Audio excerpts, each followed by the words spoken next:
Hey folks, it's Justin once again here for part two of my endless summer quarterly uh, special edition, special SMiLE edition issue from March of 1997. Um, of course, I ran out of time like usual. I thought I'd get a good uh, clip of what the mural on the front looks like. It's pretty awesome. I love it. I had this hanging up. This is my T-shirt I bought, or the three-quarter sleeve shirt I bought of the world, from the world tour of Brian Wilson Presents SMiLE, 2004. It's got the hand on there as well as the globy guy. I love that shirt. It's so good. I've not worn it a whole lot. On the back we have a little EMI ad, and of course the guys from the back of the SMiLE album. And I was just thinking about anytime I do this, I've not really gone in order of these things, but I just want to show, since I have the issues, since this was March of 1987, the year before this is March and April of 96,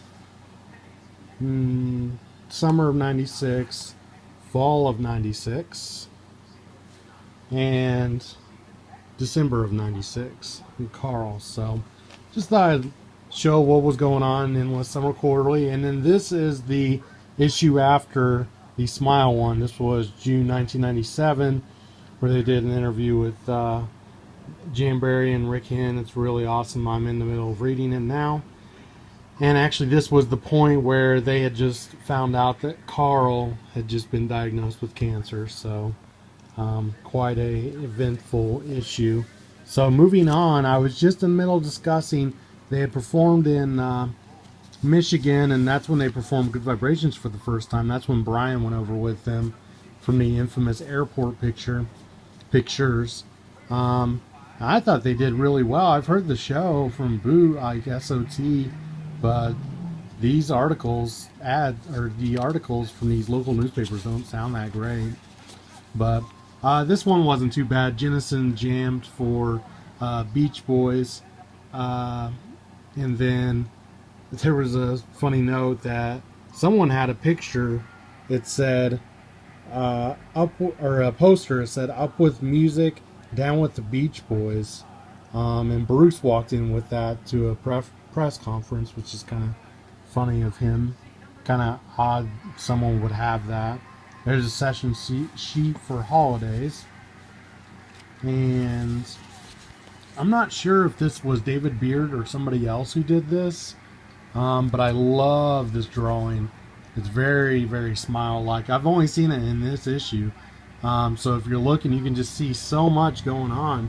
You have been in this town so long. You got Mike as the policeman. You're under arrest. You got Bruce going to London. Carrying a hammer. You got a toothbrush carried by Al on a train. Of course, Cabin Essence, Mrs. O'Leary's cow. You have the cornfields over and over, cries a crow. You have the ponds, worms, smiling. Just so much going on. You got a tricycle rider, Carl with a saw, of course, from Friday night. More worms. And you got Brian up there with the dominos, and Dennis. I guess they're tricycle or bicycle riders. Really neat illustration. So if this is not David Beard's and somebody else's, I highly apologize, and I will come back on next update I have. I will definitely refer to whomever it is. So David Beard did a part 2 here on SMiLE, and it's mostly about putting your own SMiLE together, which I'm sure we all have. I've done one on cassette a long time ago. And so he just offers the parts of what's been officially released, and from like Smiley Smile and Wild Honey as well, as well as the Good Vibrations box set, and just kind of describes what to use and what not.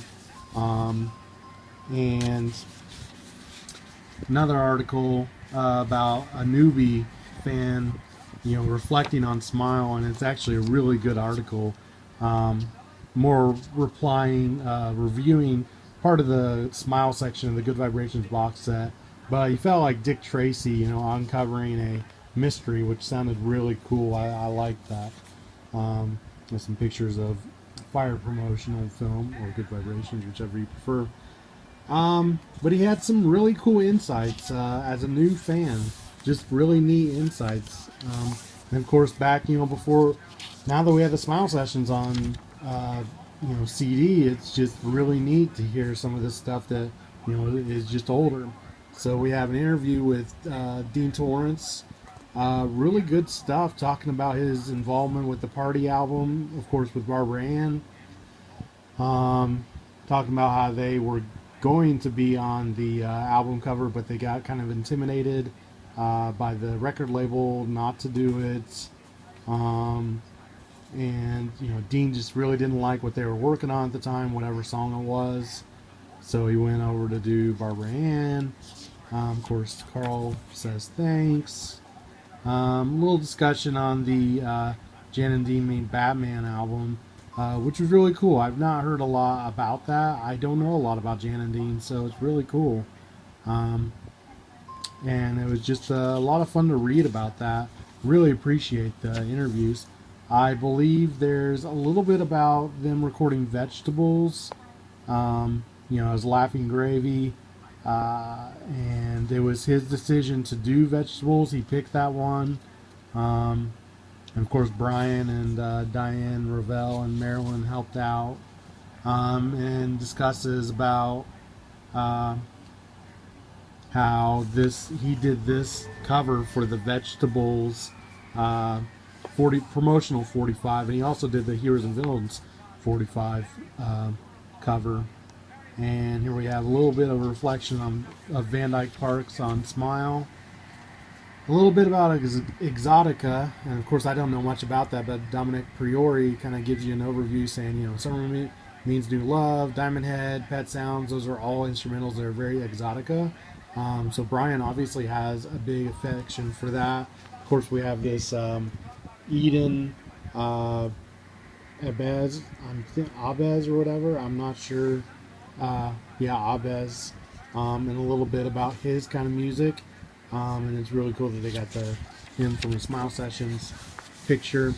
And then we have the news and reviews, which is a really cool thing about Goldmine in 1997. They had a whole thing about Beach Boys, non-Beach Boys productions by Brian Wilson. I think I have that issue. We might go through that sometime, and it's just really cool. And I mentioned that the VH1 had showed an American band recently. And here's some of the recent issues of